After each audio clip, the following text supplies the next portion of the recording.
O ano é 1913. Buenos Aires resplandece como a joia mais brilhante da América Latina.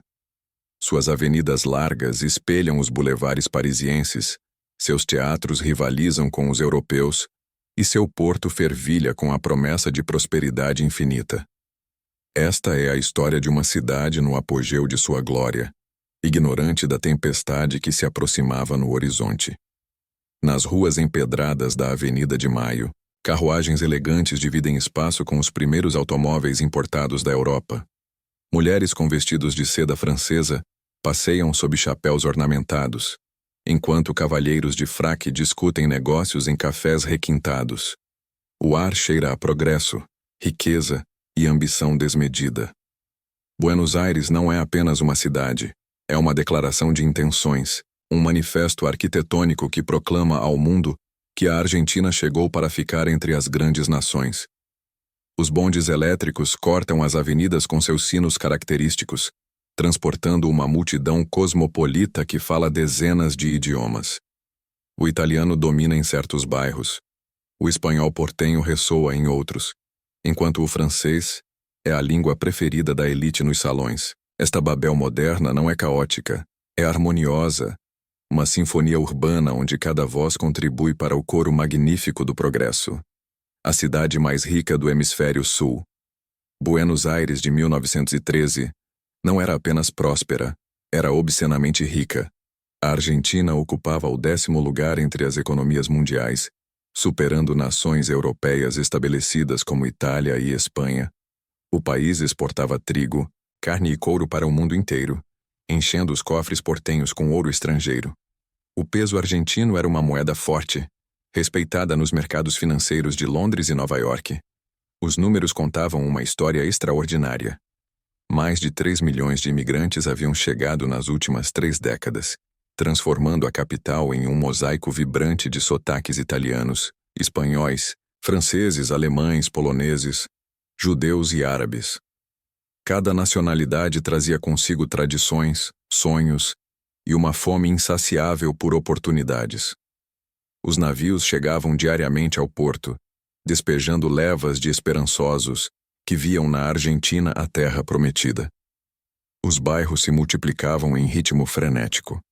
Palermo florescia com seus parques extensos, inspirados nos jardins de Versalhes, onde lagos artificiais refletiam esculturas importadas da Itália.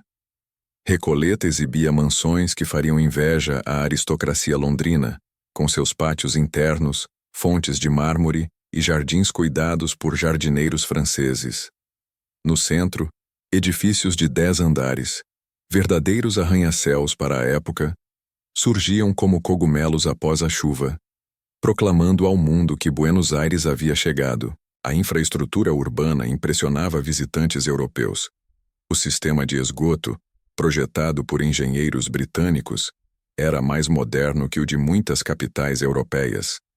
A iluminação elétrica transformava as noites portenhas em espetáculos luminosos. Os bondes elétricos conectavam todos os bairros com eficiência germânica. Buenos Aires tinha mais telefones per capita que Roma, mais automóveis que Lisboa, mais teatros que Madrid. O Teatro Colón e a cultura de elite. No coração cultural da cidade, o recém-inaugurado Teatro Colón representava a ambição argentina cristalizada em mármore e veludo vermelho. Inaugurado em 1908, após 20 anos de construção, já se consolidara como um dos melhores teatros de ópera do mundo. Sua acústica era considerada perfeita por maestros italianos exigentes. Enrico Caruso havia cantado em seu palco, declarando-o superior à Scala de Milão. Nijinsky havia dançado ali, Anna Pavlova havia encantado plateias, e as maiores estrelas europeias faziam fila para se apresentar perante a exigente plateia portenha. Nas noites de estreia, a elite argentina desfilava suas últimas aquisições de Paris. Colares de pérolas do Oriente competiam com tiaras de diamantes sul-africanos, enquanto casacos de pele de zibelina russa roçavam em sedas orientais. As mulheres usavam vestidos de Worth, Paquin e Poiret, os mesmos estilistas que vestiam a realeza europeia. Os homens exibiam fraques londrinos perfeitamente talhados, cartolas impecáveis e relógios de bolso suíços com correntes de ouro maciço. Os camarotes eram verdadeiros palcos secundários, onde fortunas eram exibidas e alianças matrimoniais eram discretamente negociadas. As famílias tradicionais, os Anchorena, Alvear, Pereira Iraola, Martínez de Ros, ocupavam os melhores lugares, olhando com desdém aristocrático para os novos ricos que ousavam competir por visibilidade. Entre os atos, nos salões dourados, conversas em francês perfeito discutiam a última temporada em Paris, as corridas de cavalos em Palermo, os escândalos amorosos discretamente sussurrados. Mas o Colón era mais que ostentação. Representava o desejo profundo da Argentina de ser reconhecida como nação civilizada, culta e europeia. Cada área cantada, cada bailado executado, era uma declaração ao mundo. Buenos Aires não estava apenas na América do Sul, transcendia sua geografia. A cidade se via como posto avançado da civilização europeia. Uma Paris transplantada para o hemisfério sul, o porto e o comércio mundial. Descendo até o porto, a verdadeira fonte da riqueza argentina se revelava em toda sua magnitude. Dezenas de navios a vapor atracados formavam uma floresta de mastros e chaminés fumegantes. Estivadores suados carregavam sacos de trigo argentino e carne congelada destinados a Londres, Paris e Berlim. O ritmo era frenético, incessante, quase violento em sua intensidade. O frigorífico era a maravilha tecnológica do momento. Vagões refrigerados permitiam transportar carne argentina fresca para mesas europeias, revolucionando o comércio internacional. Empresas britânicas haviam investido fortunas colossais em ferrovias que cortavam os pampas intermináveis, conectando estâncias remotas ao porto de Buenos Aires. Mais de 30 mil quilômetros de trilhos, uma rede ferroviária maior que a da Espanha, permitiam que a produção do interior chegasse rapidamente aos navios cargueiros. Os armazéns do porto transbordavam com mercadorias dos 5 continentes. Vinhos franceses de Bordeaux e Borgonha, tecidos ingleses de Manchester, porcelanas chinesas delicadas, maquinário alemão de precisão, café brasileiro, cacau venezuelano. Tudo fluía através de Buenos Aires. A cidade era o coração pulsante de um império comercial que se estendia das montanhas andinas às praias do Atlântico, das selvas do norte aos campos gelados da Patagônia. O movimento financeiro era vertiginoso. Bancos britânicos, franceses, alemães e italianos mantinham sedes luxuosas no centro portenho. Letras de câmbio, conhecimentos de embarque, apólices de seguro. Milhões de pesos trocavam de mãos diariamente. Corretores gritavam cotações na bolsa de valores, onde ações de frigoríficos e empresas ferroviárias eram negociadas com fervor especulativo. A sociedade estratificada, porém, sob o verniz dourado, Buenos Aires escondia profundas divisões sociais que ameaçavam sua estabilidade. A oligarquia terratenente, os donos das vastas estâncias que produziam a riqueza nacional, vivia em um mundo completamente à parte. Suas estâncias se estendiam por dezenas de milhares de hectares, territórios maiores que principados europeus. Seus filhos homens estudavam em Oxford, Cambridge e Sorbonne, retornando com sotaques afetados e ideias liberais que raramente se traduziam em ações. Suas filhas casavam-se com nobres europeus empobrecidos, trocando dinheiro novo por títulos antigos, tornando-se condessas e marquesas. Essa elite circulava entre Buenos Aires, Paris e Londres com desenvoltura aristocrática. Verões europeus, temporadas em Biarritz ou na Riviera Francesa, compras em Bond Street, jantares em restaurantes parisienses estrelados. Essa era a rotina normal. Muitos falavam melhor francês que espanhol. Preferiam vinhos bordaleses a Malbecs argentinos e decoravam suas mansões com mobiliário francês e quadros de mestres italianos. Nos bairros operários de La Boca e Barracas, a realidade era drasticamente diferente. Imigrantes italianos, especialmente genoveses, viviam amontoados em conventilos, cortiços superlotados onde famílias inteiras compartilhavam quartos úmidos e escuros, sem ventilação adequada, com banheiros comunitários nos pátios. Doenças como tuberculose, tifo e cólera graçavam nessas condições insalubres. Trabalhavam 14 e 16 horas diárias em frigoríficos gelados, matadouros sangrentos e fábricas barulhentas, sonhando com a ascensão social que parecia sempre escapar de seus dedos calejados. Entre a oligarquia e o proletariado, crescia uma classe média urbana, comerciantes, profissionais liberais, funcionários públicos, pequenos empresários. Essa classe emergente educada nas escolas públicas aspirava a mais que o destino operário, mas era sistematicamente excluída do poder político pela oligarquia. Sua frustração fermentava, criando pressão por mudanças democráticas. As tensões fermentavam silenciosamente. Anarquistas e socialistas distribuíam panfletos nas esquinas, pregando revolução e justiça social. Figuras como Juan B. Justo, fundador do Partido Socialista, e anarquistas como Radovítsky tornavam-se heróis entre os trabalhadores. Greves ocasionais perturbavam a ordem conservadora, reprimidas com dureza desproporcional pela polícia montada. A elite oligárquica observava esses movimentos com desdém aristocrático e medo mal disfarçado, convencida de que nada poderia abalar sua posição privilegiada, mas secretamente inquieta. O nascimento do tango. Nas margens dessa sociedade rigidamente estratificada, nascia uma expressão artística que definiria para sempre a alma portenha, o tango. Nos prostíbulos e bares mal afamados de La Boca, Barracas e San Telmo, imigrantes solitários dançavam sua nostalgia profunda e desejo reprimido ao som de bandoneões melancólicos. O bandoneão, originalmente criado na Alemanha para música sacra, encontrou na Buenos Aires pecaminosa seu verdadeiro lar, tornando-se a voz chorosa do tango. O tango de 1913 ainda era considerado vulgar, obsceno mesmo pela elite respeitável.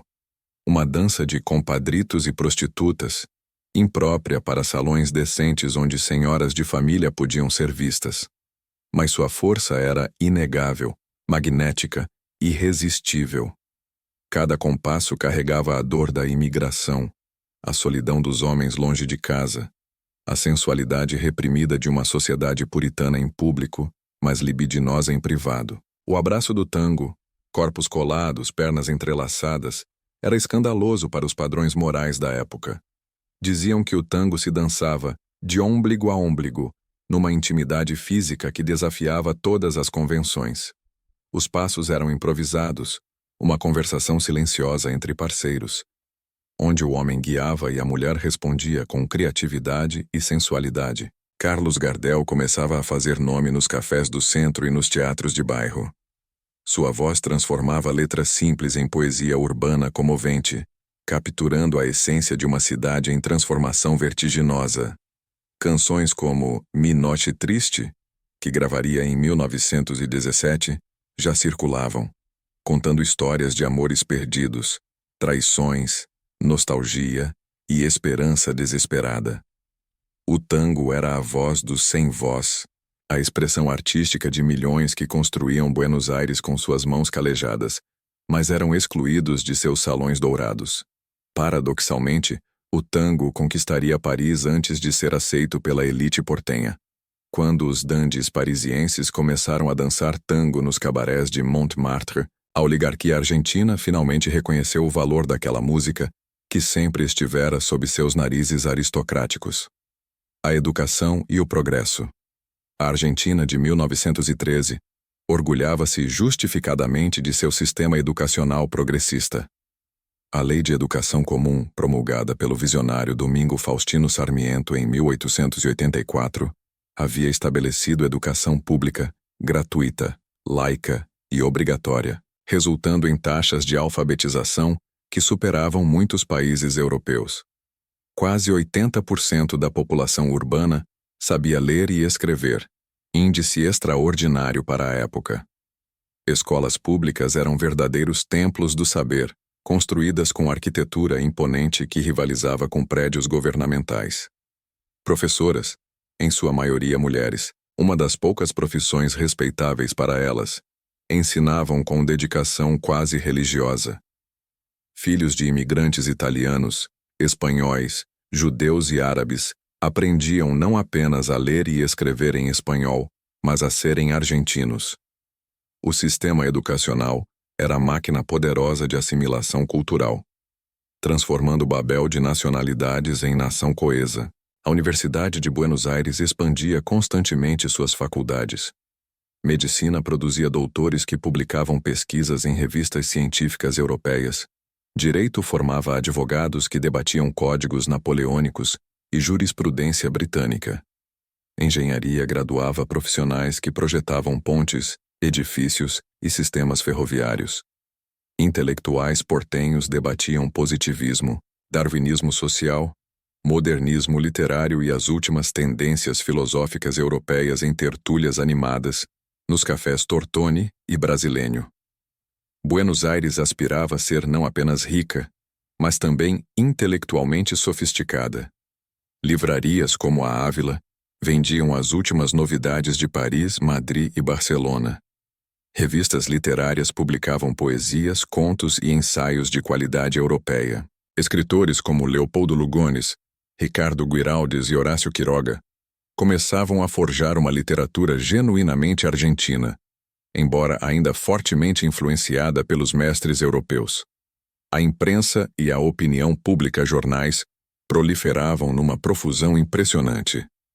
La Nación, fundada por Bartolomé Mitre, e La Prensa, propriedade da família Paz, eram lidos não apenas na Argentina, mas em todo o continente sul-americano. Suas páginas debatiam política, cultura e economia com seriedade europeia. Correspondentes em Londres, Paris e Roma enviavam despachos sobre acontecimentos mundiais. Editoriais influentes moldavam debates nacionais. A imprensa era livre, vibrante e extraordinariamente influente, moldando a opinião pública e desafiando autoridades quando necessário. Jornais anarquistas como La Protesta davam voz aos trabalhadores. Publicações socialistas questionavam a ordem oligárquica. Revistas satíricas como Caras e Caretas ridicularizavam políticos corruptos com caricaturas mordazes. A diversidade jornalística refletia uma sociedade em ebulição intelectual. Buenos Aires lia vorazmente. Jornais matutinos e vespertinos, revistas semanais e mensais, folhetins que publicavam romances em capítulos. Nas confeitarias, homens discutiam acaloradamente as últimas notícias, gestos expansivos, vozes altas, paixão latina confrontando argumentos. As nuvens no horizonte. Mas 1913 era também o último ano de paz plena antes da catástrofe global. Na Europa distante, tensões militares acumulavam-se perigosamente. A Tríplice Aliança e a Tríplice Entente criavam um sistema de alianças que transformava o continente em barril de pólvora, esperando apenas uma centelha. Disputas coloniais, nacionalismos exacerbados, corridas armamentistas. Todos os ingredientes da tragédia estavam reunidos. Poucos em Buenos Aires prestavam atenção verdadeira. A Europa estava distante, do outro lado do Atlântico, e a Argentina parecia confortavelmente imune aos seus conflitos ancestrais. O país não tinha disputas territoriais sérias, não participava de alianças militares, não mantinha exército poderoso. A neutralidade parecia garantida, eterna. A economia argentina, porém, era perigosamente dependente do comércio com a Europa, especialmente a Grã-Bretanha. Quando a Primeira Guerra Mundial explodisse em agosto de 1914, apenas 8 meses depois, as rotas comerciais seriam cortadas por submarinos alemães. Os preços das commodities argentinas despencariam drasticamente. Navios deixariam de chegar. O modelo agroexportador que havia enriquecido fabulosamente a Argentina revelaria sua fragilidade fundamental e terrível. Sinais de instabilidade política já apareciam para quem quisesse ver. A Lei Sáenz-Peña de 1912 havia estabelecido voto secreto, universal e obrigatório para homens, quebrando o controle oligárquico sobre as eleições fraudulentas. Pela primeira vez, a classe média e até trabalhadores organizados poderiam influenciar o destino nacional. Em 1916, Hipólito Yrigoyen seria eleito presidente representando a União Cívica Radical, partido da classe média ascendente. A ordem conservadora oligárquica começava a rachar irreversivelmente. A vida cotidiana portenha. Mas em 1913, essas preocupações futuras pareciam distantes, quase abstratas. Buenos Aires vivia sua Belle Époque com intensidade quase febril, como se pressentisse inconscientemente que o momento não duraria. Confeitarias elegantes como a Tortoni, o Brasileño e a Richmond serviam café vienense espesso, chocolate quente cremoso e croissants franceses crocantes. Teatros além do Colón, o Cervantes, o Odeon, o Politeama, apresentavam zarzuelas espanholas, revistas francesas picantes e dramas italianos melodramáticos. Livrarias importavam as últimas novidades literárias de Paris e Madrid. Proust publicaria Em Busca do Tempo Perdido naquele ano, e exemplares chegariam rapidamente a Buenos Aires. Lojas de departamentos como Harrods Buenos Aires, sim, uma filial da loja londrina, e Gath & Chaves ofereciam mercadorias de luxo. A moda ditava as tendências com tirania parisiense. Mulheres usavam espartilhos apertados que modelavam figuras em S, cintura de vespa, busto proeminente. Saias longas varriam o chão, mesmo sob o calor sufocante do verão portenho. Chapéus enormes decorados com flores, penas e fitas equilibravam-se precariamente sobre penteados elaborados. Homens não saíam à rua sem chapéu apropriado. Panamá no verão, feltro no inverno, bengala elegante e bigodes cuidadosamente aparados com cera importada. A aparência era tudo, uma declaração visual de status e respeitabilidade burguesa. Domingos eram sagrados, reservados para passeios rituais nos parques de Palermo.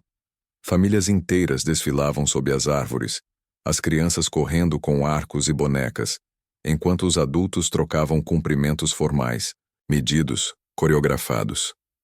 Era um ritual social complexo, como dança japonesa, onde cada gesto, cada palavra, cada peça de roupa comunicava posição social e aspirações cuidadosamente cultivadas.